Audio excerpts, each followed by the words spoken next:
اعوذ باللہ من الشیطان اللعین الرجیم بسم اللہ الرحمن الرحیم الحمد للہ رب العالمین والصلاة والسلام والتحیۃ والاکرام علی اشرف الانبیاء والمرسلین وعلى آله الطيبين الطاهرين المعصومين ولعنة الله على أعدائهم أجمعين أما بعد فقد قال الله تبارك وتعالى ألا بذكر الله تطمئن القلوب صلوات پر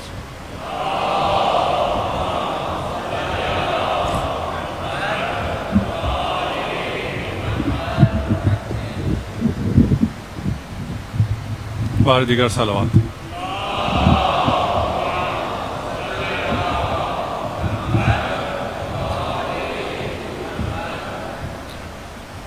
آپ کو جس چیز کی ضرورت ہو اسے اگر وہاں سے حاصل کیا جائے جہاں وہ چیز پائی جاتی ہے، اس کو اگر اس کے معدن سے حاصل کیا جائے تو خالص چیز آپ کو مل سکتی ہے، سستے میں مل سکتی ہے، اور جتنا اس کے معدن سے دور آپ اس چیز کو حاصل کریں گے اس کے خالص ہونے کا بھی علم نہیں ہے، اس کا کاسٹ بھی آپ کو زیادہ پڑے گا. پانی اگر آپ کو اچھا پانی پینا ہے، صحت مند پانی پینا ہے، تو آپ اس کو سرچشمے سے جا کر اگر پئیں، جہاں سے وہ پھوٹتا ہے اس جگہ سے اگر آپ پئیں گے، اس جگہ سے اگر آپ حاصل کریں گے تو وہ پھر آب معدنی ہوگا، منرل واٹر ہوگا. اور آپ کو اگر یہاں کوئی منرل واٹر کے نام پر بوتل میں کوئی چیز دے گا تو یہ یقین مانے اس میں منرلز کے علاوہ ہر چیز ہو سکتی ہے. جب آپ منرل سے دور ہوں اور دور کسی چیز کو حاصل کریں تو وہ خالص نہیں ہوتی ہے، وہ آرگینک نہیں ہوتی ہے. ہمیں سکون کی تلاش ہے، اطمینان چاہیے. جو اطمینان کا سورس ہے، جو یقین اور اطمینان اور سکون کا سورس ہے، اس سے جتنا دور ہو کر اطمینان اور سکون تلاش کریں گے، آپ کو بہت خوبصورت بوتلوں میں بہت خوبصورت چیزیں دی جائیں گی، بیچی جائیں گی، لیکن وہ اصل سکون نہیں ہوگا، اصل اطمینان نہیں ہوگا. اصل اطمینان کی تلاش میں ہم جب معدن اطمینان، معدن سکون یعنی ذات حق تعالی کی طرف گئے، وہاں پتہ چلا کہ اگر تمہیں سکون اور اطمینان چاہیے تو تمہیں راضی بے قضاء الہی ہونا ہے. یعنی اللہ کے ہر حکم پر تمہیں راضی ہونا ہے،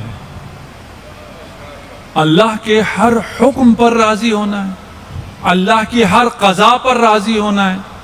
جی بالکل، اللہ کے ہر حکم پہ آپ کو راضی ہونا ہے، آپ بہت پرسکون رہیں گے. اچھا، اگر میں اللہ کے ہر حکم پر، ہر قضا پہ راضی ہوا تو پھر کوئی وبا نہیں آئے گی، کوئی مصیبت نہیں آئے گی، کوئی مصائب نہیں آئیں گے، کوئی مشکلات نہیں آئیں گے.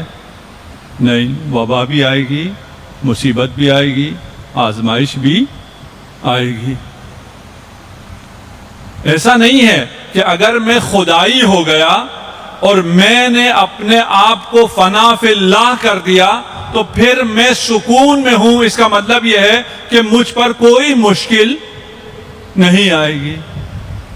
اچھا، مشکلات آئیں گی؟ جی آئیں گی. کس قسم کی مشکلات آئیں گی؟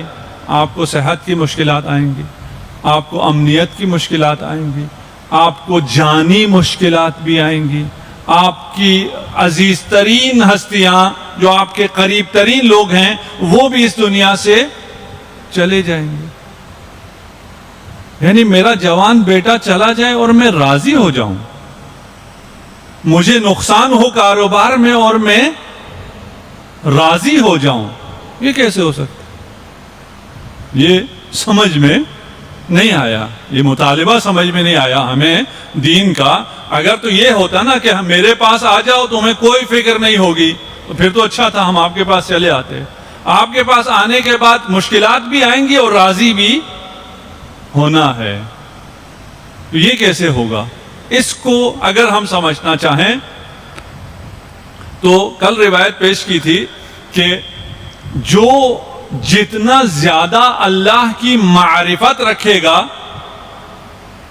وہ اتنا زیادہ خدا کی قضا سے راضی ہوگا۔ اچھا، معرفت کا قضا سے کیا تعلق ہے کہ قضا پر راضی ہونے کا معرفت سے کیا ربط ہے؟ اگر تو مصیبتیں نہ آنا پتہ چلتا، معرفت کا نتیجہ یہ ہوتا کہ اب مجھے سکون اور آرام ہوگا اور کوئی مشکل نہیں آنے والی، تو میں بڑے سکون میں آ جاتا۔ اب اللہ کے ساتھ ہو گئے، اللہ پر ایمان لے آئے، اللہ پر توکل کیا، اب آپ کو کرونا ہوگا یا نہیں ہوگا؟ احتیاط نہیں کریں گے تو کرونا ہوگا۔ میں فرش عذاب پہ آیا ہوں، کرونا ہوگا نہیں ہوگا؟ احتیاط نہیں کریں گے تو کرونا ہوگا۔ ایسی کوئی گارنٹی نہیں ہے کہ اب یہاں آ گئے تو اب تمہیں کچھ بھی نہیں ہونے والا۔ یہ لوگ کہتے تھے نا کہ بھئی یہ مقدس مقامات کو کیوں بند کر دیا اس آزمائش کے دنوں میں، وہاں تو نہیں ہونا چاہیے۔ ہم سمجھے ہی نہیں اس دنیا کو، ہم خدا کی خدائی کو سمجھے ہی نہیں ہے، اس لیے اس قسم کے اعتراضات کرتے ہیں۔ اور پھر کہتے ہیں اگر مذہب حق ہے، دین حق ہے، تو اس وائرس کے لیے علاج بھی مذہب کو دینا چاہیے۔ ویکسین اگر مولوی ایجاد کریں تو پھر ہم مولویوں کی بات مانیں گے۔ اچھا، ویکسین ایجاد کرنا نہ مذہب کے کام ہے نہ مولویوں کا کام ہے، جو جس کا کام ہے وہ اس سے مطالبہ ہونا چاہیے۔ مذہب نے تو یہ کہا ہی نہیں ہے کہ آپ مذہب میں آئیں گے تو آپ کو ایسی ویکسین لگ جائے گی مذہب کی کہ آپ کو کوئی بھی مصیبت، کوئی بھی بلا نہیں آئے گی، بلکہ ہمارا مذہب تو ایسا ہے جو کہتا ہے البلاء للولاء، کہ اگر تم ولایت والے ہو تو بلائیں اور آزمائشیں تمہارے لیے ہیں، پھر آزمائش کا انتظار کرو، آزمائش کا استقبال کرو۔ لیکن یہ کیسے، کیوں؟ ہم اپنی مادی زندگی میں بہت سے درد، بہت سے مصیبتیں، بہت سی آزمائشوں کو خود خریدتے ہیں پیسے دے کے۔ پیسے دے کر درد خریدا جاتا ہے۔ جی، آپ پیسے دیتے ہیں اور پیسے دے کے درد خریدتے ہیں، یہ کیسے ہوتا ہے؟ آپ سرجن کے پاس جاتے ہیں، اس کو اپنے پوری زندگی کی کمائی دیتے ہیں، وہ آپ کو چیر پھاڑ دیتا ہے، اور آپریشن کے بعد آپ کو بہت درد ہو رہا ہوتا ہے، لوگ آ کے آپ کو مبارکبادیں دے رہے ہوتے ہیں۔ آپ کہیں یہ کیسا ہاسپٹل ہے جہاں درد ہوتا ہے؟ میں نے ایسے ہاسپٹل جانا ہے جہاں درد نہ ہوتا ہو۔ جواب آئے گا نہیں جی، درد ہوگا، ہاسپٹل اگر آؤ گے تو تمہیں درد ہوگا۔ آپ کہتے ہیں ہاں یہ درد مجھے قبول ہے، یہ درد مجھے عزیز ہے، اس درد کو میں خریدتا ہوں، پیسے دیتا ہوں۔ اور وہ ڈاکٹر جو آپ کو چیر پھاڑ دیتا ہے، وہ آپریشن کے بعد جتنی دفعہ آپ کو وزٹ کرتا ہے، آپ اتنی دفعہ اس کا شکریہ ادا کرتے ہیں، اور وہ وزٹ کے آپ کو چارج بھی کر جاتا ہے۔ آپ درد خریدتے ہیں نا، اس کا مطلب یہ ہوا۔ کیوں درد خریدتے ہیں؟ اس لیے کہ آپ کو پتا ہے کہ اس ایک چھوٹی سی درد کے نتیجے میں آپ کو جو کچھ بعد میں ملنے والا ہے، جو صحت آپ کو بعد میں ملنے والی ہے، جو پریشانی آپ کی برطرف ہونے والی ہے، وہ اتنی عظیم ہے، اس کے مقابلے میں یہ ہیچ ہے۔ کیونکہ اس مصلحت کے مقابلے میں یہ درد ہیچ ہے، اس لیے آپ اس درد پر راضی ہو جاتے ہیں۔ اگر آپ اس دنیا کے نظام کو سمجھیں، اگر آپ اللہ کی معرفت کو حاصل کریں، اگر ہمیں پتا ہو خدا جبار ہے، خدا رحمان ہے، خدا قیوم ہے، یہ مملکت خدا کی مملکت ہے، یہاں خدا کی بادشاہی ہے، یہاں وہ جو چاہتا ہے وہی ہوتا ہے، اور وہ تیرے حق میں ہمیشہ بہتر چاہتا ہے۔ اس کا مطلب ہے یہ جو چھوٹا موٹا درد ہے، یہ مجھے کچھ بہت زیادہ دینے کے لیے ہے۔ اگر بہت زیادہ دینے کے لیے تو میں راضی ہوں، اس نقصان پہ میں راضی ہوں، حتی موت پر بھی میں راضی ہوں۔ ڈاکٹر آپ کا علاج کرتا ہے، آپ سے پیسے لیتا ہے، ایک آپ سے اسے کوئی محبت نہیں ہوتی ہے۔ ہوتی ہے ڈاکٹر کو آپ سے محبت؟ کوئی محبت نہیں، وہ آپ کا نام بھی نہیں جانتا۔ وہ جو اس کو ہونا چاہیے، اس کو آپ جب آپ سے پیسے لیے میں، اور آپ ڈاکٹر آزاد بیٹھے ہوئے یہاں میں جانتا ہوں، اور اس کو آپ کے پوری ہسٹری پتہ بھی ہونی چاہیے، اس کو پڑھ کے آنا چاہیے، جیسے ہم مجلس میں آنے سے پہلے پڑھ کے آتے ہیں، اس کو بھی ہمیں دیکھنے سے پہلے ہماری پوری فائل پڑھ کے بیٹھنا چاہیے، لیکن وہ دوبارہ ہم سے ہی پوچھ رہا ہوتا، اس کو کچھ بھی یاد نہیں ہوتا۔ کیوں؟ اس کو آپ سے کوئی محبت نہیں ہے۔ جس کو آپ سے کوئی محبت نہیں ہے، اس پر اتنا توکل، اس پر اتنا اعتماد، اس کا اتنا شکریہ، اور جو آپ کو یہ سب چیزیں محبت کے ساتھ دیتا ہے، خوب چاہ کر دیتا ہے، اس خدا سے راضی نہیں ہوتا، اس خدا سے راضی نہیں ہے جو آپ کو 70 ماؤں سے زیادہ چاہتا ہے۔ یہ بھی ایسی تعبیر ہے، یہ بھی کچھ بھی نہیں بیان کر سکتا۔ 70 مائیں بھی تو خدا نے خلق کی ہے، ماں اور بچے کی محبت بھی خدا نے خلق کی ہے۔ وہ جس کے قبضے قدرت میں ہر چیز ہے، وہ تجھے دکھ دیتا ہے تجھے اڑانے کے لیے، تجھے کمال دینے کے لیے، تجھے تکامل دینے کے لیے، تجھے وہ کچھ دینے کے لیے جس کا تو تصور بھی نہیں کر سکتا ہے۔ اچھا، مجھے راضی ہونا ہے بقضاء رب، میں اللہ کی قضا پر راضی ہو گیا۔ اب اس کا مطلب یہ ہے کہ میں کوئی کام نہ کروں؟ نہیں، یہ میں کئی دفعہ گزشتہ مجلسوں میں بیان کر چکا ہوں۔ اس کا مطلب یہ ہرگز نہیں ہے کہ ہم کام نہ کریں، ہمیں کام کرنا ہے، ہم نے اپنے ارادے کو بروئے کار لانا ہے، اس لیے کہ ہمارا ارادہ بھی ہے، خدا کا ارادہ بھی ہے، اور یہ دو ارادے طول میں ہیں، یہ میں بیان کر چکا ہوں۔ اچھا، کام تو ہمیں کرنا ہے، محنت تو ہمیں کرنی ہے، اس دنیا میں ایسا رہنا ہے جیسے یہ دنیا میں ہم نے ہمیشہ کے لیے رہنا ہے، اس لحاظ سے ہم نے اس دنیا کے لیے محنت کرنی ہے، اس دنیا میں نام بھی بنانا ہے، مال بھی کمانا ہے، مقام بھی بنانا ہے، خود بھی اپنے لیے مقام پیدا کرنا ہے، عزت پیدا کرنی ہے، اپنی قوم کے لیے بھی عزت پیدا کرنی ہے، دنیا میں سر بلند ہو کر زندگی گزارنی ہے۔ اچھا، یہ تو ہو گیا۔ اس کے بعد دعا کرنی چاہیے نہیں کرنی چاہیے؟ اگر راضی ہونا ہے، جو کچھ خدا نے دے دیا اس پہ راضی ہونا ہے، پھر دعا کیوں کریں؟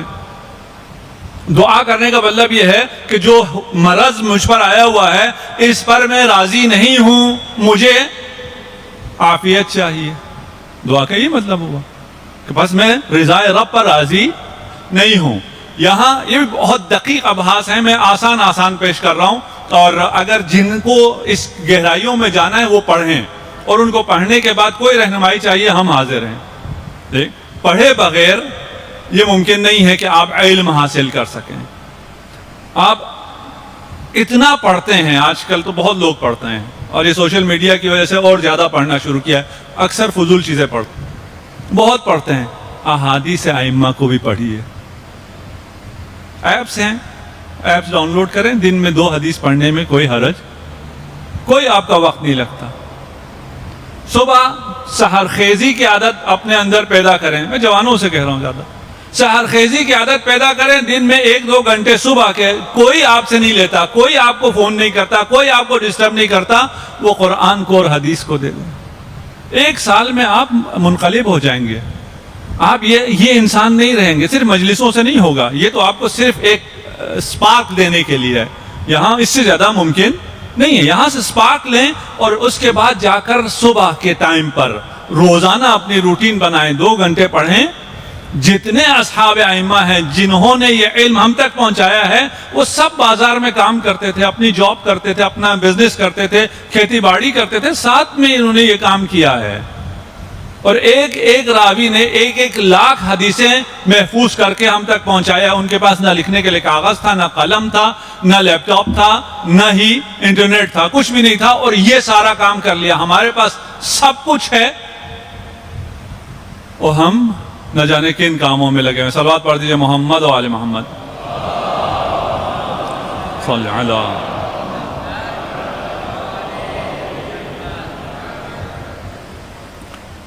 ہمیں دعا کرنی چاہیے یا دعا نہیں کرنی چاہیے؟ اس سے پہلے 3 حدیثیں ہیں، میں یہ حدیثیں عدیہ کروں پھر میں دعا کی بحث میں آتا ہوں۔ انتہائی خوبصورت احادیث ہیں یہ 2 حدیثیں ہیں، کاش میرے پاس وقت ہوتا اور علم ہوتا میں انہیں بیان کر سکتا۔ فی کل قضاء اللہ خیر للمؤمن، پہلی حدیث، فی کل قضاء اللہ، اللہ کے تمام قضاء میں، کل تمام، قضاء اللہ آپ کو معلوم ہے، خیر للمؤمن، مومن کے لیے خیر ہے۔ اس پہ ہم سب کا ایمان ہے، اس کو ہم نے ابھی جو بیان کرنے کی کوشش بھی کی تھی کہ جو بھی تمام قضاء الہی، آپ کا خدا کا کوئی حکم ایسا نہیں ہے جو آپ کے خیر و صلاح کے لیے نہ ہو۔ اگر آپ کو نماز کا حکم دیا ہے تو آپ کے خیر و صلاح کے لیے، اگر آپ کو خمس اور زکوٰۃ کا حکم دیا ہے تو آپ کے خیر و صلاح کے لیے، اگر آپ کو انفاق کا حکم دیا ہے تو آپ کے خیر و صلاح کے لیے۔ انفاق غریب کا فائدہ بعد میں ہوتا ہے، آپ کا فائدہ پہلے ہوتا ہے۔ اور جس کے پاس نہیں ہے، جو جوان ہوں ابھی بے روزگار ہوں، وہ کہ میرے پاس ہے ہی نہیں دینے کے لیے، آپ کو زیادہ دینے کی ضرورت ہے۔ زیادہ دینے کے مطلب یہ نہیں کہ پیسے زیادہ نہیں، لیکن آپ یہ ایکٹ، دینے کا ایکٹ، اس کو زیادہ کریں۔ بے شک 1 روپیہ دیں، 1 پیسہ دیں، 1 پیسہ بھی نہیں، 1 اسمائل دیں، 1 سوچ دیں، کہیں والنٹیئر کریں اپنے آپ کو، جو بھی ہوگا فائدہ خود آپ کا ہوگا۔ لِكُلِّ قَضَاءِ اللَّهِ خَيْرٌ لِلْمُؤْمِنِ، یہ ایک حدیث۔ دوسری حدیث، فی قضاء اللہ للمؤمنون کل الخیر، اگر میں پہنچا سکوں، یہ کل 2 دفعہ استعمال ہوا ہے 2 روایتوں میں، ایک کل القضاء اور ایک کل الخیر، یعنی ہر قضاء میں مومن کے لیے خیر ہے، مومن کے لیے قضاء میں تمام خیر ہے، یعنی تمام قضاء میں تمام خیر مومنوں کے لیے ہے۔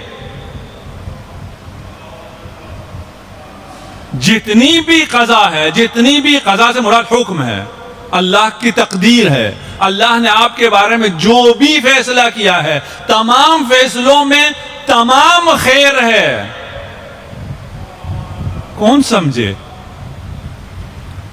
کل الخیر میں نے نہیں کہا، میں نے کہا تو آپ کے اس نے سمجھا ہی نہیں کیا کہہ دیا۔ یہ معصوم کا کلام ہے، لفظ بے لفظ دقیق کلام ہے، کوئی مبالغہ معصوم کے کلام میں نہیں ہوتا ہے۔ جب کل قضاء کا مطلب یہ ہے کہ پھر کوئی ایک قضاء بھی ایسی نہیں ہے جو کہ مصلحت سے خالی ہو، اور کل خیر یعنی تمام خیر، ہر حکم خدا میں موجود ہے۔ اور پھر ہم راضی نہ ہوں، ہم کتنے سادہ ہوں گے کہ ہم اس قضاء خدا سے راضی نہ ہوں جو خیر سے مالا مال ہے۔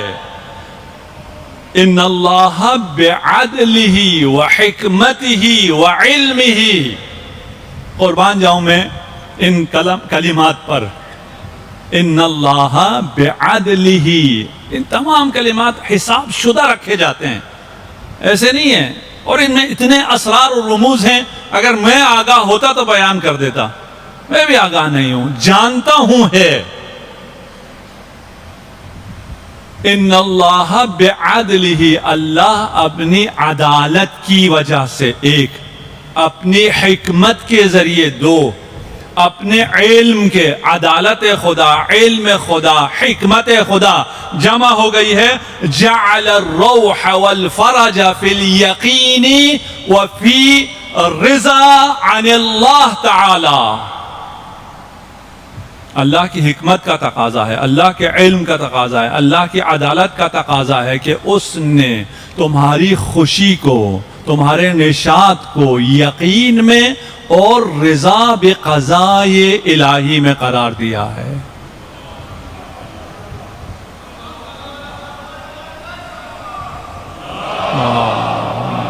صلی علی محمد وآل محمد۔ وجعل الہم والحزن، جتنا ہم اور حزن ہے، جتنا دکھ اور درد ہے، جتنی بے سکونی اور بے قراری ہے، اسے فی الشک کی، اسے شک میں قرار دیا ہے۔ اس کے بعد پھر معصوم ارشاد فرما رہے ہیں فَارْضَوْا عَنِ اللَّهِ، عزادارو اللہ سے راضی ہو جاؤ۔ اللہ اکبر، اللہ سے راضی ہو جاؤ۔ کتنا عجیب ہے نا کہ خدا سے راضی کرنے کے لیے اتنی محنت کرنی پڑ رہی ہے۔ خدا کو قرآن میں اور معصومین کو روایات میں ایک اتنی بدیہی چیز، عام سی چیز جس کو ہر انسان کا ہر سیل درک کرتا ہے، لیکن جب غافل ہو جاتا ہے، جب دھوکے میں آ جاتا ہے، تو پھر اتنی واضح سی بات کو بھی نہیں سمجھ پاتا ہے۔ ہم نے عرض کیا کہ جب آپ قضا پر راضی ہوگے، اس کا مطلب یہ نہیں ہے کہ آپ نے دعا نہیں کرنی ہے، آپ نے دعا بھی کرنی ہے۔ کیوں دعا کرنی ہے؟ اس لیے کہ قضاء الہی، اللہ کے فیصلے، اگر ایک درخت ہے، اس درخت کی بہت سی شاخیں ہیں، ان شاخوں میں سے ایک انتہائی تنومند شاخ دعا ہے، منافات نہیں ہے کہ آپ کہیں اچھا اگر قضا پہ راضی ہونا ہے تو پھر میں نے دعا نہیں کرنی، اگر اللہ میرے ہر حال سے واقف ہے تو پھر میں نے اللہ سے کیا مانگنا ہے؟ نہیں، اللہ واقف ہے، اللہ سب کچھ جانتا ہے، لیکن تو نے دعا کرنی ہے، ہمیں حکم ہے دعا کرنے کا۔ اگر قضاء و قدر الہی ہے تو پھر میں کیوں دعا کروں؟ قضاء و قدر الہی میں، تیری تقدیر میں یہ لکھا ہے کہ تو دعا کر کے فلان مقام حاصل کرے گا۔ یہ قضاء و قدر الہی ہے، یہ تقدیر الہی ہے کہ یہ جائے گا فلان مجلس میں، وہاں اسے اہل بیت کی احادیث کی روشنی میں بات سمجھ میں آ جائے گی، یہ مجھ سے راضی بھی ہوگا اور مجھ سے دعا بھی کرے گا، اور اس کی دعاؤں کے نتیجے میں اس کو عطا بھی کروں گا۔ یہ سب معلوم ہے، خدا کے ہاں سب لکھا ہوا ہے، تو بھی کرنا، تو اپنے ارادے سے کرے گا۔ تجھے عقل خدا نے دی ہے، دعا کرنے کا سلیقہ تجھے خدا نے دیا ہے، تجھے خدا نے مکتب اہل بیت عنایت کیا ہے۔ مکتب اہل بیت میں جو دعائیں ہیں، کسی بھی دین میں، کسی بھی دیانت میں، کسی بھی مکتب میں، بلکہ میں یوں کہوں جتنے بھی ادیان الہی ہیں، جتنے بھی باقی فرقے ہیں، مکاتب فقہ ہیں، سب کی دعاؤں کو ایک طرف رکھیں اور مکتب اہل بیت کی دعاؤں کو ایک طرف رکھیں، وزن میں بھی برابر نہیں ہیں۔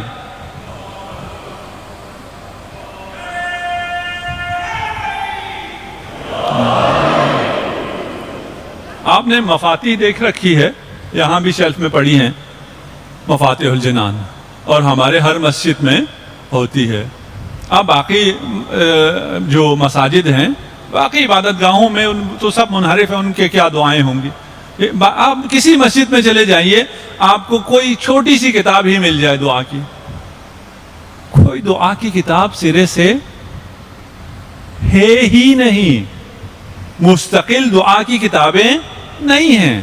قرآنی دعا، فلان دعا، چھوٹی چھوٹے کتابچے ہیں اس قسم کے، لیکن آپ کا پورا کیلنڈر بنا ہوا ہے یہاں، اور آپ کی عبادت رجب سے شروع کرتے ہیں، آپ کے دل کی بہار رجب سے شروع ہوتی ہے، وہاں سے عبادتیں کا ایک تسلسل ہے، اذکار کا ایک تسلسل ہے، دعاؤں کا ایک تسلسل ہے۔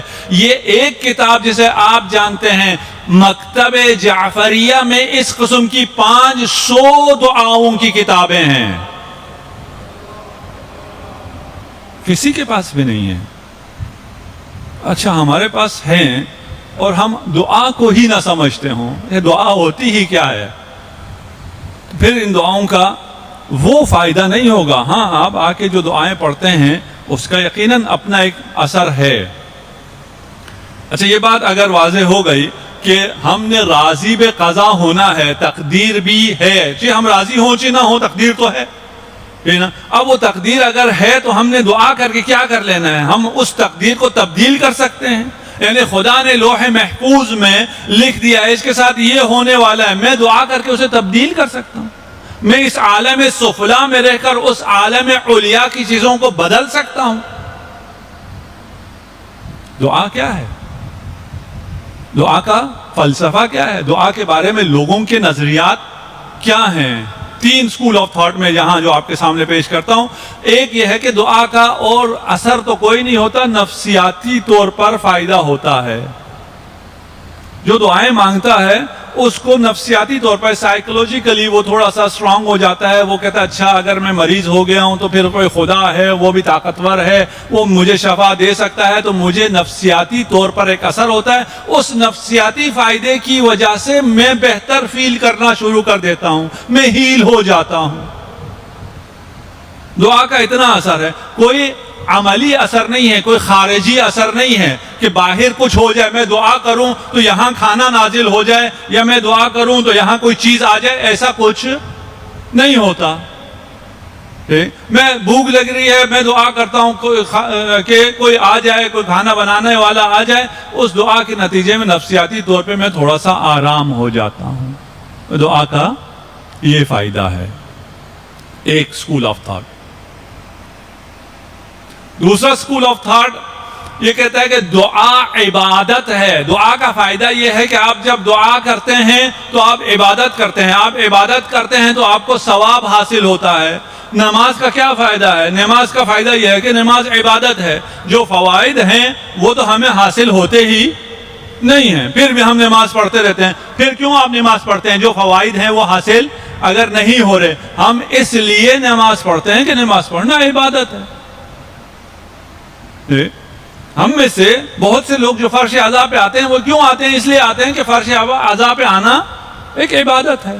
ہم دعائے کمیل پڑھتے ہیں ہر جمعرات کو، دعائے کمیل اتنی دفعہ، دیکھیں کتنی جمعرات آپ کی زندگیوں میں آئے اور آپ نے کتنی دفعہ دعائے کمیل پڑھی، کبھی یہاں بیٹھ کے پڑھی، کبھی کربلا جا کے پڑھی، کبھی مدینہ میں بقیع کے کنارے جا کے پڑھی، اور خدا انشاءاللہ جلد نصیب کرے کہ ہم سب وہاں جا کر دوبارہ سے پڑھ سکیں۔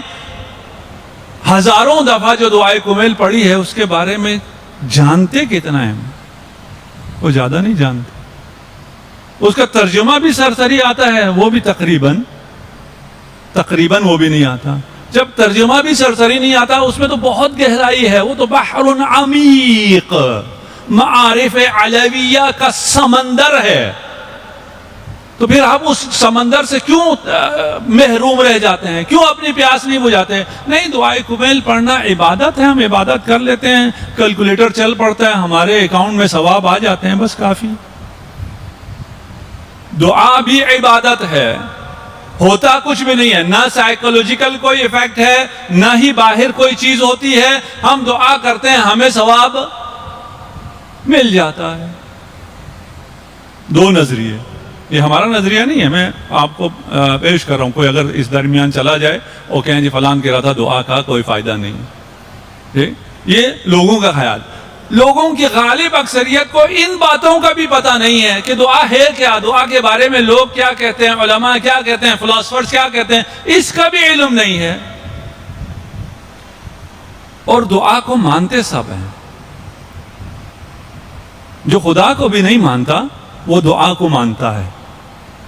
آپ اسے بھی دعا دیں نا، وہ بھی خوش ہو جاتا ہے۔ جتنے ملحد ہیں، جتنے ایتھسٹ ہیں، ان کو بھی آپ گڈ مارننگ کہیں تو خوش ہو جاتے ہیں۔ گڈ مارننگ دعا ہے نا، ایک مجمل سی دعا ہے، محمل سی دعا ہے کہ تمہاری صبح کون اچھا کرے گا؟ کوئی تو ہونا چاہیے جو اچھا کرنے والا ہو، ایسی خود بخود تو نہیں ہو جائے گا، میں تو نہیں ہوں کہ میرے کہنے سے ہو جائے۔ سبحکم اللہ بہتر ہے کہ اللہ تمہاری مارننگ کو گڈ کر دے، وہ تو پھر بھی بہتر ہے۔ یہ بالکل محمل سی دعا ہے۔ یہ دعا بھی آپ کسی بھی ایتھسٹ کو دے دیں، کسی بھی کافر کو دے دیں، کسی بت مت والے کو، جس مرضی کو دیں، وہ اس دعا سے خوش ہوتا ہے۔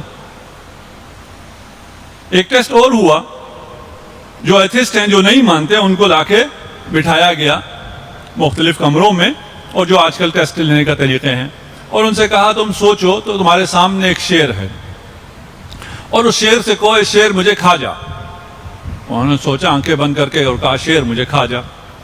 کہ اب سوچو تمہارے سامنے ایک اژدہا ہے، ڈریگن ہے، اور اس سے کہو مجھے کھا جاؤ۔ انہوں نے کہا اژدہا آؤ مجھے کھا جاؤ۔ اور پھر ان سے کہا اب سوچو تمہارے سامنے خدا ہے اور خدا سے کہو خدایا مجھ پر عذاب نازل کر. 90% ایتھسٹس یہ جملہ نہیں کہہ سکے. بھائی تو خدا کو نہیں مانتا. جیسے تو یہاں شعر نہیں ہے، فرض کہا تھا نا، اس میں تو تجھے ڈر نہیں لگا. تو خدا بھی فرض کر رہے ہیں نا، تو مانتا ہی نہیں ہے. لیکن خدا ہے، ہر شخص کے قلب میں ہے. اس لیے مشکل میں جب کشتی پھنستی ہے تو ہر شخص خدا کو پکارتا ہے. فرق اتنا ہے کہ جو مادی دنیا میں ہوتے ہیں ان کی کشتی صرف دریا میں جب غرق ہو رہی ہوتی ہے تب انہیں پتہ چلتا ہے. جو صاحبان بصیرت ہیں وہ ابھی دیکھتے ہیں کہ اگر اہل بیت کے ساتھ نہ رہے تو ہماری کشتی غرق ہو رہی ہے، ہم غرق ہو رہے ہیں ابھی. ان الانسان لفی خسر، ہر آن غرق ہو رہے ہیں. پھر دعا کیا ہے؟ صرف نفسیاتی ایفیکٹ ہے اس کا یا صرف عبادت ہے اور کوئی ایفیکٹ نہیں ہے؟ ہم کہتے ہیں دعا کا نفسیاتی اثر بھی ہے، دعا عبادت بھی ہے، دعا اثر بھی رکھتی ہے. نفسیاتی اثر ابھی الحمدللہ آپ یہاں بھی تشریف لا رہے ہیں، اور آج کل جو وبا ہے اس کی وجہ سے آپ کو اپنا امیون سسٹم، اپنے جسم کا امیون سسٹم کو بھی مضبوط رکھنا ہے. اور جو مولانا ارشاد فرما رہے تھے دوائیوں کا، ہم امیون سسٹم کی دوائیاں مومنین میں دے رہے ہیں. جو لوگ افورڈ نہیں کر سکتے ہیں وہ یہاں بھی کہہ سکتے ہیں اور وہ دوائیاں لے کے جا سکتے ہیں. جو بزرگ ہیں وہ ان سپلیمنٹس کو ضرور استعمال کریں. اگر خود افورڈ نہیں کر سکتے آپ یہاں ڈیسک پہ بتائیں، آپ کو جتنی دوائیاں چاہیے آپ کو انشاءاللہ مل جائیں گی.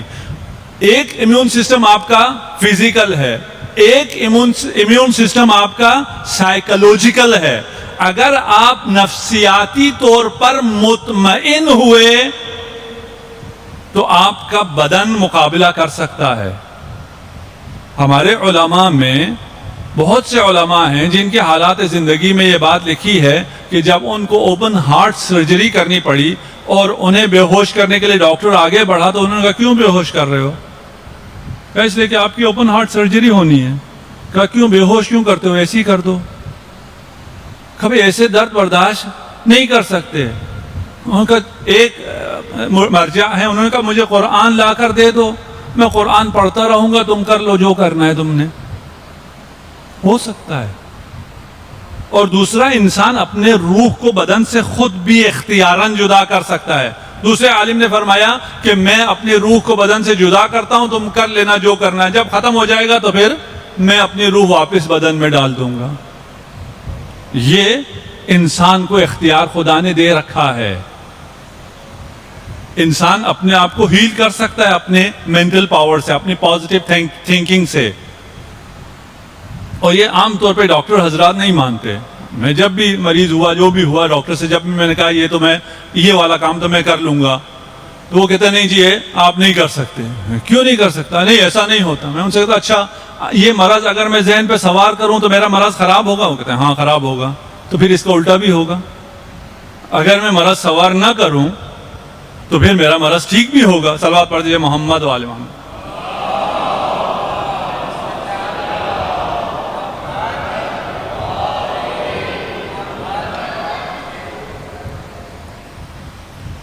دعا نفسیاتی طور پر بھی آپ کو مضبوط کرتی ہے. دعا عبادت بھی ہے.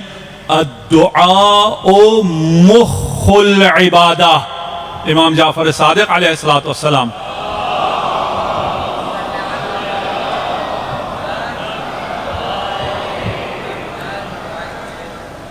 دعا عبادت کا مغز ہے.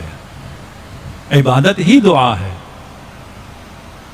اثر نفسیاتی بھی ہے، اثر عبادی بھی ہے. اس کے علاوہ بھی اثر ہے. جی اس کے علاوہ بھی اثر ہے. اچھا اگر میں دعا کروں تو پھر یہاں سے کچھ نازل ہو جائے گا جیسے کارٹون میں ہوتا ہے یا آج کل فلموں میں ہوتا ہے، چھت سے کوئی چیز گر پڑے گی؟ نہیں. کوئی یہاں اس دنیا میں وہی کچھ ہوگا جو کاز اینڈ ایفیکٹ ہے، عالم اسباب ہے. اسی کے مطابق ہوگا. آپ کو اگر مال چاہیے، دولت چاہیے، دعا کے نتیجے میں آپ کو محنت کرنی پڑے گی، آپ کو تجارت کرنی پڑے گی، آپ کو نوکری کرنی پڑے گی، آپ کو تعلیم حاصل کرنی پڑے گی. اس کے علاوہ کچھ ہونے والا نہیں ہے. آپ کو کوئی خزانہ نہیں مل جائے گا دعا کرنے سے. پھر دعا اثر کرتی ہے کا کیا مطلب ہے؟ اب یہ تھوڑا سا شاید آسان کر سکوں، شاید نہ کر سکوں. ہم دو عالم میں ہیں. ایک عالم شہادہ ہے، عالم ملک ہے جس میں ہم ہیں. ایک عالم غیب ہے، عالم ملکوت ہے. ہم جو دعا کرتے ہیں وہ یہاں اثر نہیں کرتی ہے، وہ وہاں اثر کرتی ہے. وہ عالم شہادہ میں نہیں، عالم غیب میں جا کر اثر کرتی ہے. اور عالم غیب میں جتنے سلسلے یا علل ہیں وہاں جا کر جب اثر کرتی ہے تو عالم اسباب ہے دنیا. اور صرف یہ اسباب مادی نہیں ہے، ان کے پیچھے اسباب غیبی بھی ہیں. ان اسباب غیبی میں جب دعا نے اثر کیا تو یہ اسباب مادی بھی تبدیل ہو جاتے ہیں.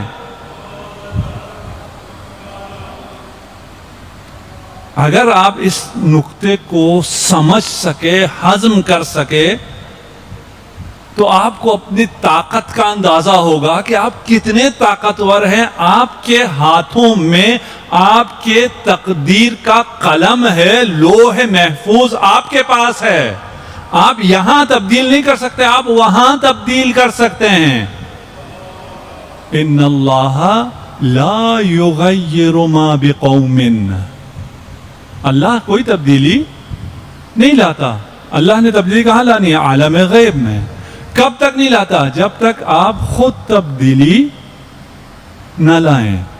اگر آپ دعا کرتے ہیں اس دعا کا اثر ہوتا ہے، اور وہ اثر عالم غیب میں ہوتا ہے. اور جب اس سب سے پہلے علت پر، پہلے ایفیکٹ کاز پر جب اثر ہو گیا، اس کے نتیجے میں باقی سارے سلسلے بنتے چلے جاتے ہیں. آپ جس دنیا میں ہیں اس میں جو خدا کی قدرت ہے اسے ہم نہیں سمجھ سکتے. ہم اگر اہل بیت سے دعاؤں کو لے لیں اور اہل بیت سے ہم خدا کی معرفت کو لے سکیں، اللہ اکبر. اہل بیت جب دعاؤں کو شروع کرتے ہیں تو دو طرح سے دعا کرتے ہیں. ایک طرف خالق کی عظمت کو رکھتے ہیں، دوسری طرف اپنی حقارت کو رکھتے ہیں، انسان کی حقارت کو رکھتے ہیں. اس کے بعد دعا کرتے ہیں.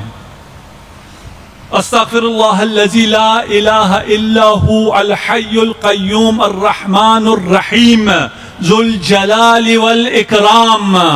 یہ اللہ کی عظمت اور بلندی بیان ہو رہی ہے. اسألہ ان یتوب علی توبۃ عبد ذلیل خاشع مسکین مستکین مستجیر لا یملک لنفسه نفعا ولا ضرا ولا موتا ولا حیاتا ولا نشورا. میں یہ ہوں، تو وہ ہے. سب کچھ تیرے ہاتھ میں ہے، میرے ہاتھ بالکل خالی ہیں. نہ میں اپنا کوئی نفع ہاتھ میں رکھتا ہوں، نہ میرا کوئی نقصان، نہ میرا کوئی زندگی میرے ہاتھ میں، نہ موت میرے ہاتھ میں ہے. سب کچھ تیرے ہاتھ میں ہے. سب کچھ جس کے پاس ہے، جس کے پاس تمام بادشاہی ہے، اس سے طلب کرنا ہے. جب اس سے طلب کیا تو نچلے سطح کے کسی کاز اور ایفیکٹ کو تو نہیں چھیڑے گا، وہ تو پھر عالم غیب میں تصرف کرے گا. صلوات پڑھ دیجیے محمد و آل محمد.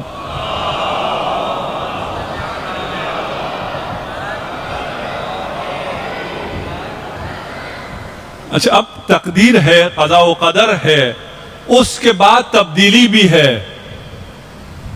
اگر اس کے بعد تبدیلی ہے پھر یہ قضاء و قدر کیا ہے؟ تقدیر کیا ہے؟ یہ قضاء دو قسم کی ہیں. ایک قضاء حتمی ہے اور ایک قضاء غیر حتمی ہے. ایک قضاء محتوم ہے، ایک قضاء موقوف ہے. لن تجد لسنت اللہ تبدیلا. قضاء محتوم حتمی فیصلہ ہے، اٹل ہے، یہ تبدیل نہیں ہوگا. ہر انسان کو موت آنی ہے، یہ کوئی فیصلہ تبدیل ہونے والا نہیں ہے. لیکن کچھ فیصلے ہیں وہ تبدیل ہو سکتے ہیں. لا يرد القضاء الا الدعاء، دعا کے علاوہ قضا کو کوئی چیز تبدیل نہیں کر سکتی ہے. ولا يزيد في العمر الا البر، اگر عمر میں زیادتی چاہتے ہو تو ڈونیشن دو.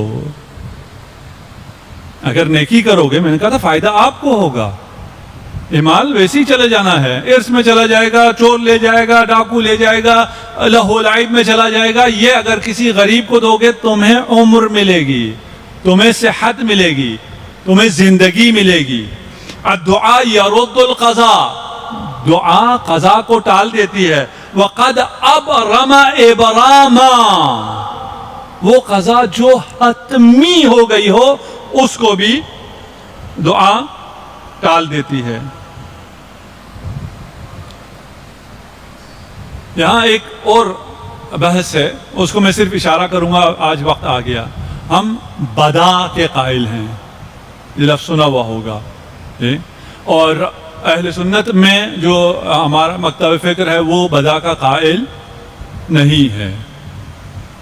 اچھا، اب جب ہم کہتے ہیں نا قائل ہے قائل نہیں ہے، تو ایک ایسی چیزیں جو واضحات میں سے ہے، جو مسلمات میں سے ہے، اس کا کوئی قائل ہو یا نہ ہو، علمی اعتبار سے، عملی اعتبار سے وہ قائل ہوتے ہیں. بدا کا کیا مطلب ہے؟ یعنی خدا نے کوئی فیصلہ کر لیا ہے، اس کے بعد خدا کا یہ فیصلہ تبدیل ہو جائے کسی وجہ سے. خدا اپنا فیصلہ تبدیل کر دے. مثلا خدا نے آپ کی عمر 60 سال قرار دی تھی، اس کے بعد خدا آپ کی عمر اپنا فیصلہ تبدیل کر دے، آپ کو 100 سال انشاءاللہ خدا عمر دے.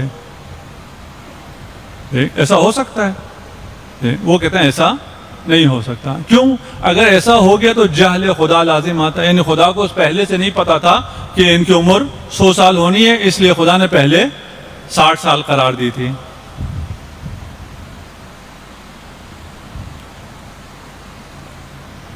اگر یہاں کوئی صاحب کوئی بچہ بیٹھا ہے، اس کو چھیڑ رہا ہے، تو اس کو اٹھا دیجئے تاکہ اس لائٹ کی تبدیلی سے ڈسٹربنس ہو جاتی ہے. صلوات پڑھ جائے محمد و آل محمد.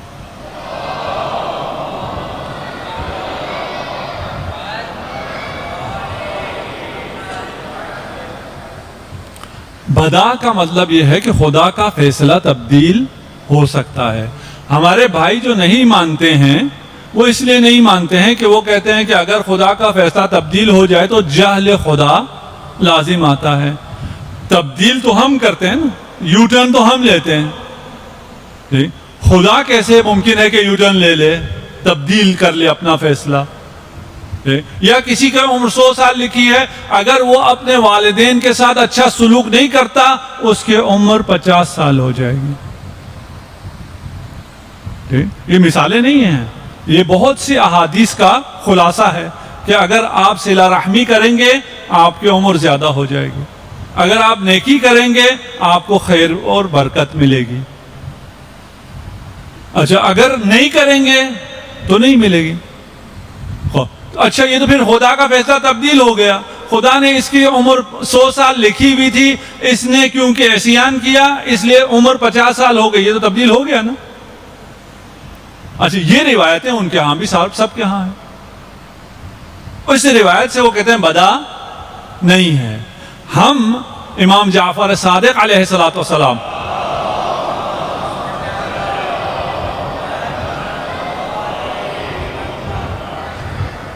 اس قابل افتخار مکتب میں امام کا ارشاد ہے کہ بدا کے ذریعے جو خدا کی عبادت کی جاتی ہے ایسی عبادت کہیں اور ممکن نہیں ہے. اپنے جیسا خدا کو سمجھتے ہیں، خدا کو اپنے جیسا سمجھتے ہیں. وہ کہتے ہیں خدا 7ویں آسمان پر عرش پہ بیٹھا ہے تو اسی طرح بیٹھا ہوا ہے، اس کے بعد وہ دوسرے آسمان پہ چل کے آتا ہے، اس کے بعد وہ خدا اپنی ٹانگ جہنم میں ڈالتا ہے. خدا اگر تمہاری طرح ہو گیا تو پھر اس کے تبدیلی سے، اس نے جو فیصلہ تبدیل کیا اس سے جہل لازم آتا ہے. لیکن خدا کو اگر پہلے سے معلوم ہو کہ یہ میرا بندہ ہے، اس کی عمر میں نے 50 سال لکھ دی ہے، یہ صلہ رحمی کرے گا، اس کے نتیجے میں اس کی عمر 100 سال ہو جائے گی. یہ دعا کرے گا, دعا کے نتیجے میں اسے بہت زیادہ خیر مل جائے گا, یہ فقیہ بن جائے گا. میں دعا کرتا ہوں کہ ادھر جتنے ہم لوگ بیٹھے ہیں, ہم خود بھی, اور اگر خود نہیں بن سکتے تو ہم کم از کم اپنے بچوں کو فقیہ بنا سکیں. یہ سب سے اچھی دعا جو میں نے آج تک کسی کو دی ہے. ہمارے لیے, ہم دنیا میں جس ناسمجھی میں رہتے ہیں, ہمارے لیے سب سے کم یہ ہے کہ ہمارا بچہ فقیہ بن جائے. خدا کرے یہ کسی اس کی ماں کی دعا کی وجہ سے, اس کے باپ کی دعا کی وجہ سے یہ بچہ فقیہ بن گیا, تو خدا کو تو پہلے پتا ہے. خدا نے اس کے تقدیر میں لکھا تھا کہ یہ ایسے ہی اگر رہے گا تو میکینک بنے گا. اس کے لیے دعا کی اس کی والدہ نے, تو اس دعا کی وجہ سے یہ فقیہ ہو گیا. نسخ ہے یا نہیں قرآن میں؟ قرآن میں نسخ ہے, اس کے تو سب قائل ہیں. نسخ کا مطلب کیا ہے؟ پہلے حکم چل رہا تھا اور ہمیشہ کے لیے چل رہا تھا, اس کے بعد وہ حکم منسوخ ہو جاتا ہے. ہمارے لیے ایسا ہوتا ہے, ہمارا خیال ہوتا ہے یہ ہمیشہ کے لیے تھا اور اب منسوخ ہو گیا. خدا کو تو پہلے سے پتا ہے یہ ہمیشہ کے لیے نہیں, یہ 4 سال کے لیے. خدا کا جہل لازم نہیں آتا. نہ جانے میں اس کو سمجھا پایا نہیں سمجھا پایا, میں آسان کر دیتا ہوں, بچوں کے لیے بات کرتا ہوں. بھی بدا پہ پھر کبھی تھوڑا سا انشاءاللہ کھل کے بات کریں گے, یا پڑھ لیجئے, بدا کو اسٹڈی کر لیں, پڑھ لیں, انتہائی آسان کام ہے. اگر راضی رہیں خدا سے تو ہماری زندگیوں میں سکون اور اطمینان آ جائے گا. اس کے لیے ہمیں خدا کی معرفت حاصل ہونی چاہیے. اگر خدا کی معرفت حاصل ہو تو ہم خدا سے دعا بھی کریں گے اور راضی بھی رہیں گے. بچے اب بور ہو رہے ہیں, آپ کو سٹوری سناتا ہوں. سنا آپ کو سٹوری. ایک چھوٹی سی بچی ہے, 4 سال کی 5 سال کی, انتہائی خوبصورت, مہذب, متدین, پورا حجاب کر کے, چادر پہن کے وہ شاپ پہ جاتی ہے. اس کی ماما نے اس سے کہا جاؤ 1 کلو چینی لے آؤ. وہ خوبصورت سے حجاب میں گئی, دکاندار وہاں مصروف ہے, یہ کھڑی رہی. دکاندار کو اس نے سلام کیا, انتہائی ادب سے بات کی, اور دکاندار کو اس کا ادب, اس کا حجاب بہت پسند آیا. اس نے چینی دینے کے بعد کہا بیٹا آگے آؤ. بچی نے پوچھا کیوں؟ کہ یہ چاکلیٹ کا باکس دیکھ رہے ہو نا, اس میں سے ایک مٹھی بھر چاکلیٹ اٹھا لو مفت, آپ کو یہ آفر ملے. اچھا جی, یہ آ جاؤ, اس میں سے مٹھی بھر چاکلیٹ اٹھا لو. بچی آگے بڑھی, اس باکس کے پاس کھڑی ہو گئی اور نہیں اٹھایا. دکاندار نے کہا کیوں نہیں اٹھاتے؟ نہیں چاہیے. چاہیے. پھر کیوں نہیں اٹھاتے؟ کہا میں خود نہیں اٹھاؤں گی, آپ اٹھا کر دیں. خود میں نہیں اٹھاؤں گی, آپ اٹھا کر دیں. کہا کیوں بیٹا؟ کہا آپ نے کہا ہے نا مٹھی بھر, آپ اٹھائیں گے تو آپ کی مٹھی بڑی ہے. اگر خدا سے مانگنا ہے نا تو اپنی مٹھی کے مطابق نہ مانگو, خود فیصلے نہ کرو, اس پر چھوڑ دو. خدا کے ہاتھ مبسوط ہیں, کھلے ہوئے ہیں, وہ عطا ہے, وہاں اس کا فیض ہمیشہ جاری ہے. وہ مثل آفتاب ہے, وہ مثل خورشید ہے, کبھی بھی اس کا فیضان منقطع نہیں ہوتا. یہ ہم ہیں جو روگردان ہو جاتے ہیں. سورج اپنی تمازت اور اپنے فیوزات دیتا رہتا ہے, یہ زمین ہے جو منہ موڑ لیتا ہے. سورج تو کہیں نہیں جاتا نا, وہی ہوتا ہے. جب دوبارہ زمین پلٹ کے آ جائے پھر نور پھیل جاتا ہے. اگر ہماری زندگیوں میں تاریکیاں ہیں تو ہماری اپنی وجہ سے ہیں. خدا کا نور, اہل بیت کا نور ہمیشہ موجود ہے. امام حسین کا نور مصباح الہدا صرف محرم میں نہیں ہے, ہمیشہ موجود ہے. ہم صرف محرم میں فرش عزا پہ آتے ہیں. ہم اس فرش عزا پر آئیں تو ہمیشہ فرش حسینی پر رہیں، پھر ہمیں کوئی دھوکہ نہ دے سکے، پھر ہمیں کوئی اغوا نہ کر سکیں. اور یہ اتنا کرم ہے یہاں. ہم سے گناہ ہو گئے ہیں، غلطیاں ہو گئی ہیں،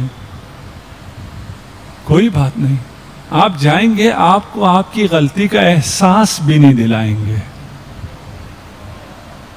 آپ کو شرمندہ بھی نہیں کریں گے، آپ کو عزت دیں گے، آپ کو شرف دیں گے. کہاں ملتا ہے ایسا در؟ لیکن اس در کے ساتھ ہم نے اچھا نہیں کیا، مسلمانوں نے اچھا نہیں کیا. آل رسول کے ساتھ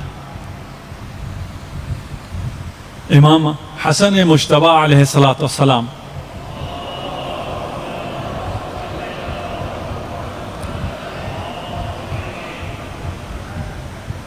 زہر کی وجہ سے جگر کے ٹکڑے کٹ کٹ کر تشت میں آ رہے ہیں. امام حسین تشریف لاتے ہیں. جب حسین کی آنکھوں میں آنسو دیکھا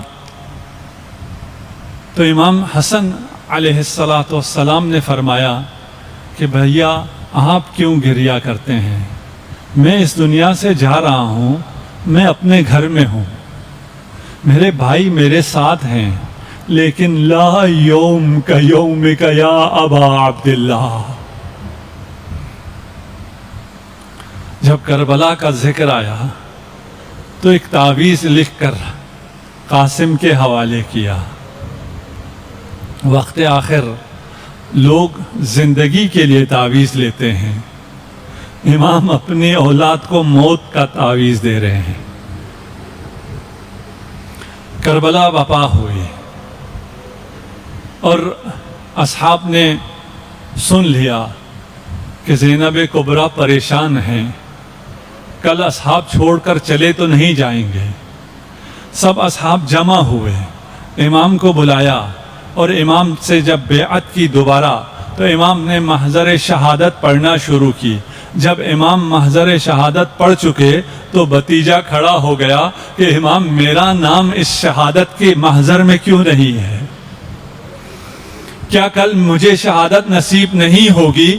تو امام نے فرمایا قاسم تو بھی شہید ہوگا، علی اصغر بھی شہید ہوگا. اجرکم علی اللہ. آپ کی آوازیں بلند ہو گئی. خدا کی رحمت ہے ان آوازوں پر. امام کو یہ آوازیں پسند ہیں. ایک راوی نے مجلس بپا کی، امام جعفر صادق کو نہیں بلایا. اگلے دن جب وہ امام کے پاس آیا تو امام نے اس سے پوچھا کل رات کہاں تھے؟ کہا کوئی کام تھا. امام نے کہا نہیں میں جانتا ہوں، تو نے حسین کی مجلس رکھی تھی. کہا جب دروازے سے گزر رہے تھے تو دروازے کے پاس سفید لباس میں ایک شخص کو بیٹھے دیکھا تھا. کہا جی میں نے دیکھا تھا. امام نے فرمایا وہ میں تھا، میں خود آیا تھا، میں دروازے کے پاس بیٹھا تھا. صحابی نے کہا امام اگر آپ تشریف لائے تھے تو آپ دروازے کے پاس کیوں بیٹھے؟ آپ صدر محفل کیوں تشریف نہ لائے؟ صدر مجلس تشریف لاتے. کہا وہاں مادر حسین فاطمہ الزہرا تشریف فرما.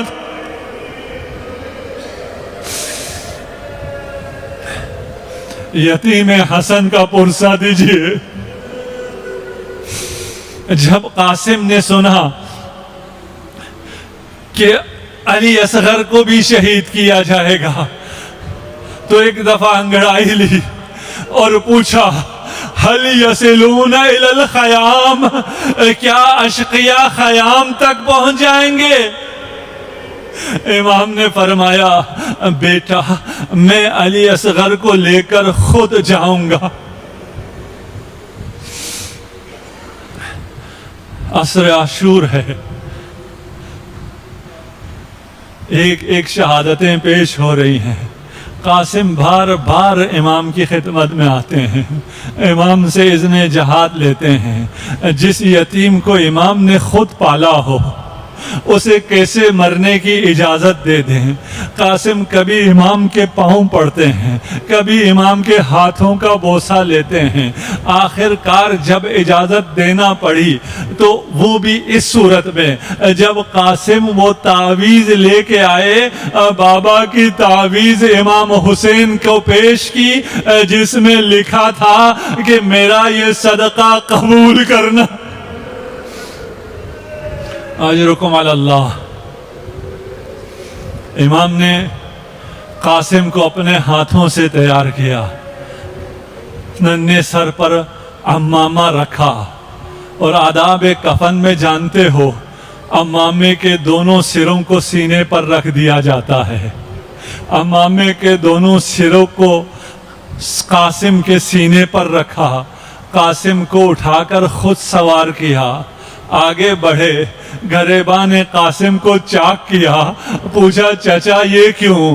کہا بیٹا یہ یتیموں کی نشانی ہے. اس کے بعد گلے رکھ کر بھائی کی نشانی سے اتنا روئے کہ مقتل کے الفاظ ہیں حتی غشی علیہما, کہ قاسم اور حسین دونوں بے ہوش ہو جاتے ہیں. اللہ رے مصیبت زینب, بھائی بے ہوش ہے, قاسم بے ہوش ہے, چھڑکاؤ کے لیے خیام میں پانی کا بندوبست نہیں ہے. قاسم نے اجازت لی, کارزار کی طرف روانہ ہوئے, داد شجاعت دی. اعداء نے کہا یہ حیدر کرار کا پوتا ہے, اسے یوں تم شکست نہ دے سکو گے. جس طرح حمزہ کو چھپ کر وار کیا تھا اسی طرح کا وار قاسم پر ہوا. قاسم وہ تنہا شہید ہے جو جب گھوڑے سے گرا تو امام کو سلام نہ کیا, کہا یا عمّا ادرکنی, چچا بھتیجے کی خبر لیجئے. جب قاسم کا گرنا تھا لعین آگے بڑھا, سینہ قاسم پر سوار ہوا, سر تن سے جدا کرنا. اجرکم علی اللہ. میں بیان نہ کر سکوں گا, نہ امام حسین یہ منظر دیکھ سکتے تھے. عقاب کی مانند قاسم کی طرف بڑھے, امام کو دیکھ کر یہاں کا سپاہ اس طرف چلی گئی, ادھر کی سپاہ اس طرف آ گئی. کہنے کو یہ دو سادہ جملے ہیں, لیکن اس سپاہ کے آنے جانے میں بدن قاسم پائمال ہو گیا. عزادارو, دو مصیبتیں ہیں جس میں امام کا ایک ہی شریک ہے جو بدن پامال ہوا ہے. ایک قاسم کا بدن پامال ہوا ہے, ایک حسین کا بدن پامال ہوا ہے. دو بدن ہیں کربلا میں جو پامال کیے گئے ہیں, لیکن عرض کروں میں جو حسین کا بدن جب پامال ہو رہا تھا تو حسین شہید ہو چکے تھے, لیکن قاسم کا بدن جب پامال ہو رہا تھا ابھی قاسم زندہ تھا, حسین زندہ تھا. حسین کی نگاہوں کے سامنے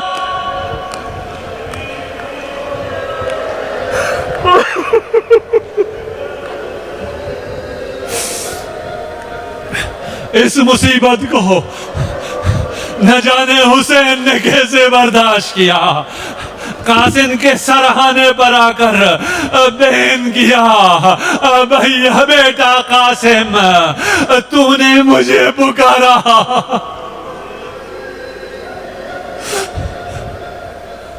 میں تیری مدد کو نہ آ سکا،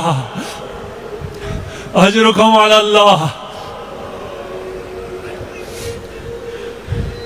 اس قاسم کو جسے امام نے خود سوار کیا تھا، اتنا چھوٹا تھا کہ گھوڑے پر خود سوار نہیں ہو سکتے تھے، جب اس لاش کو اٹھایا، لاش کو سینے سے لگایا تو مقتل کی روایت ہے کہ قاسم کے دونوں پاؤں زمین کربلا پر خط کھینچ رہے تھے۔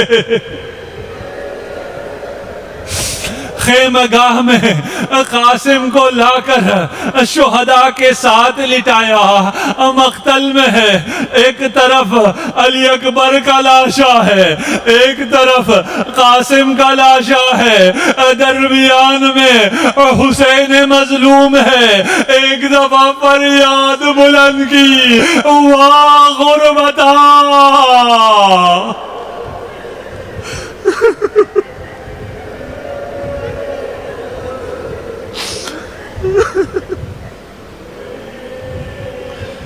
سيعلم الذين ظلموا أي منقلب ينقلبون إنا لله وإنا إليه راجعون۔ خدایا ہماری اس خلیل عبادت کو اپنی بارگاہ میں قبول و منظور فرما، تمام مؤمنین کو اور مؤمنات کو اپنے حفظ و امان میں رکھ۔ جو آج کل وبا ہے، اس وبا کو جلد از جلد ریشکن فرما۔ اتنے مریض ہیں مخصوصاً اس وبا میں گرفتار ہیں، انہیں شفائے عاجل عنایت فرما۔ اتنے مؤمنین پریشان حال ہیں، ان کی پریشانیوں کو برطرف فرما۔ ہم سب کو امام زمانہ عجل اللہ فرجہ الشریف کے اعوان و انصار میں سے قرار دے۔ اتنے مؤمنین اس فرش عزا کے وبا کرنے میں معاون ہیں، اور جو بھی جہاں بھی فرش عزا اور عزاداری قائم ہیں اور مؤمنین اس میں شرکت کر رہے ہیں اور تعاون کر رہے ہیں، ان کے مال میں، ان کی اولاد میں، ان کی زندگیوں میں برکت عنایت فرما۔ امام زمانہ عجل اللہ فرجہ الشریف کے ظہور میں تعجیل کے لیے بآواز بلند صلوات۔